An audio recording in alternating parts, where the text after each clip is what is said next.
बोलिए नारायण भगवान की जय। आप सभी को श्री कार्तिक मास की हार्दिक शुभकामनाएं। श्री सुजी महाराज शौनकादिक 88,000 ऋषियों को कार्तिक मास का 34वां अध्याय सुनाते हैं। श्री सुजी महाराज शौनकादिक 88,000 ऋषियों से कहने लगे कि इस प्रकार से भगवान नारायण का अंश रूप से पीपल प्रकट हुआ। तो श्री शौनकादिक 88,000 ऋषि पूछने लगे कि शनिवार के दिन ही पीपल को क्यों छुआ जाता है, इसका क्या कारण है। तो श्री सुजी महाराज कहने लगे कि समुद्र मंथन हुआ, देवी देवताओं ने तथा दैत्यों ने मिलकर समुद्र मंथन किया और आप सभी जानते हो उसमें से अनेक प्रकार के रत्न प्रकट हुए। जब उसमें से अनेक प्रकार के रत्न प्रकट हुए तो उसमें से 2 रत्न महालक्ष्मी तथा कौस्तुभ मुनि प्रकट हुई, जो भगवान नारायण को समर्पित की गई। कौस्तुभ मुनि को भगवान नारायण ने अपने गले में धारण किया तथा लक्ष्मी जी को भी भगवान नारायण ग्रहण करने लगे, उनके साथ विवाह करने लगे। तो लक्ष्मी जी ने कहा कि प्रभु आप ये क्या कर रहे हैं। नारायण भगवान ने पूछा कि क्यों। कहने लगे क्या आप प्रथा को भूल गए।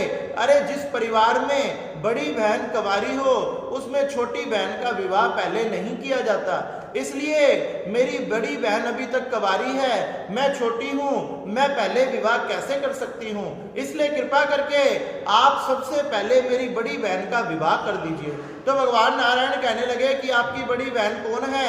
तो लक्ष्मी जी कहने लगी ऐ लक्ष्मी ही मेरी बड़ी बहन है।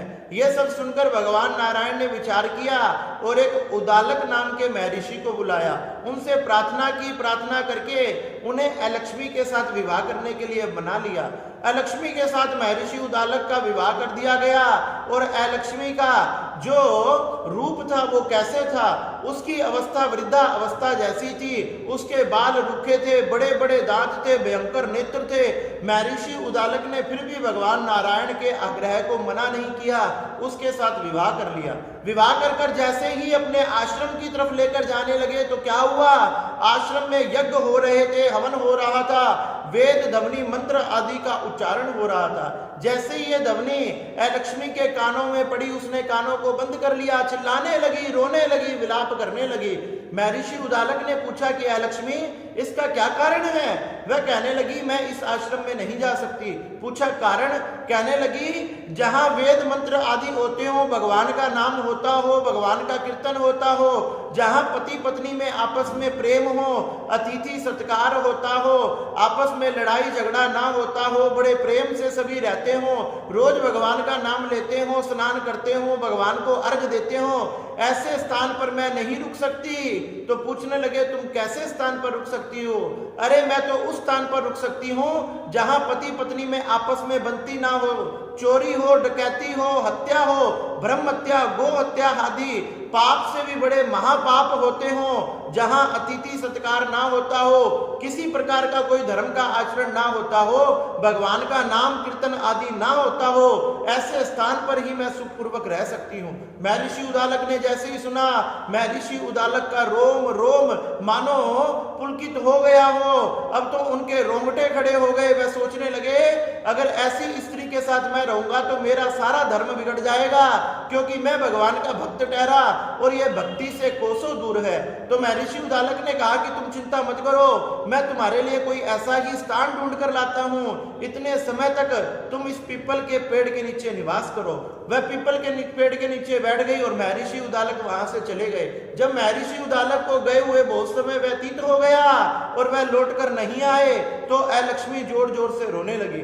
अरे वह इतनी जोर जोर से रोने लगी कि उसकी रोने की आवाज बैकुंठ तक पहुंच गई और बैकुंठ तक जब लक्ष्मी के कानों में यह आवाज पड़ी तो लक्ष्मी माता से रहा नहीं गया।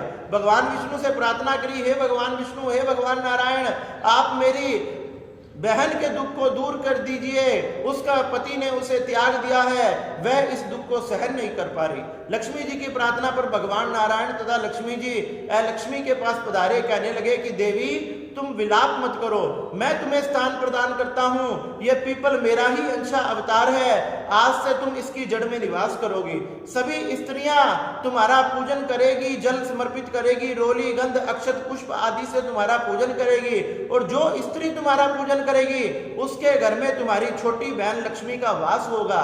और हर शनिवार को लक्ष्मी के साथ मैं तुमसे मिलने आया करूंगा और तुम बड़े प्रेम से यहाँ निवास करो। इस प्रकार से सारी दुनिया तुम्हारी पूजा करेगी, तुम्हारी पूजा पाठ होगी और लक्ष्मी जी की उन पर कृपा बनी रहेगी। इस प्रकार से भगवान नारायण ने ये आश्वासन लक्ष्मी को दिया। इस प्रकार से लक्ष्मी भी प्रसन्न हो गई। श्री सुजी महाराज कहते हैं, हे शौनकादिक 88,000 ऋषियों, इस प्रकार से शनिवार को ही पीपल को स्पर्श किया जाता है। इस प्रकार से श्री सुजी महाराज कहने लगे, सुजी महाराज ने शौनकादिक 88,000 ऋषियों ने कहा कि भगवान कृष्ण ने सत्यभामा से, नारद जी ने पृथु से ये कथा सुनाई। ये कथा सुनाकर वह विदा लेकर चले गए। सुजी महाराज भी, शौनकादिक 88,000 ऋषियों ने श्री सुजी का पूजन किया। सुजी वहां से खड़े होकर तथा बद्री नारायण के दर्शन करते हुए अपने अपने स्थान पर पधार गए। इस प्रकार से श्री सुजी महाराज ने शौनकादिक 88,000 ऋषियों को यह भगवान नारायण की कृपा की बड़ी ही परम तथा पवित्र कथा सुनाई। बोलिए नारायण भगवान की